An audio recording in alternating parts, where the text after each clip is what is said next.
আজকে বাংলাদেশে বিচার বিভাগের স্বাধীনতা প্রতিষ্ঠা, আইনের শাসন প্রতিষ্ঠা এবং মানবাধিকার প্রতিষ্ঠার পথে একটা ঐতিহাসিক দিন। আজকে আমাদের আনুষ্ঠানিকভাবে বাংলাদেশের সুপ্রিম কোর্টের স্বতন্ত্র সচিবালয় স্থাপন করা হলো।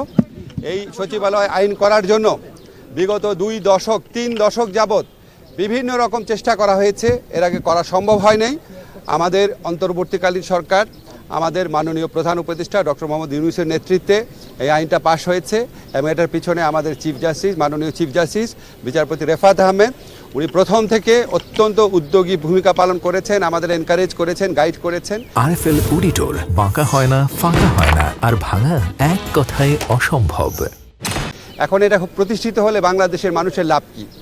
লাভটা হচ্ছে, আপনারা আগে সবসময় শুনতেন যে অধস্তন আদালত যে আছে, ট্রায়াল কোর্ট আছে, সেগুলির উপর যে রাজনৈতিক সরকারের মন্ত্রীরা ছিল, বিশেষ করে আইনমন্ত্রীর কথা বেশি শোনা যেত, ওনারা অনেক ধরনের খবরদারিত্ব করতেন, কে জামিন পাবে, কে জামিন পাবে না, কি রায় হবে, কিভাবে রায় হবে না, এই সমস্ত কিছু, কোন মামলাটা আগে শুনানি হবে, কোন মামলা হবে না, বিচারকদের পোস্টিং, পদোন্নতি, বদলি, সমস্ত কিছু রাজনৈতিক প্রভাবের মাধ্যমে নিয়ন্ত্রণ করা হতো। এখন আর রাজনৈতিক প্রভাব থাকবে না, এটা আইন মন্ত্রণালয়ের কাছ থেকে সম্পূর্ণভাবে বাংলাদেশের সুপ্রিম কোর্টে যে প্রধান বিচারপতি আছেন, ওনার নেতৃত্বে যে সচিবালয় আছে সেখানে ন্যস্ত করা হয়েছে। আগামীতে আমরা বিশ্বাস করি এই সচিবালয় বাংলাদেশে আইনের শাসন প্রতিষ্ঠার পথে একটা বিরাট ভূমিকা রাখবে। এটা ছাড়াও এই সচিবালয়ের মাধ্যমে সুপ্রিম কোর্ট আর্থিক স্বাধীনতা পেয়েছে।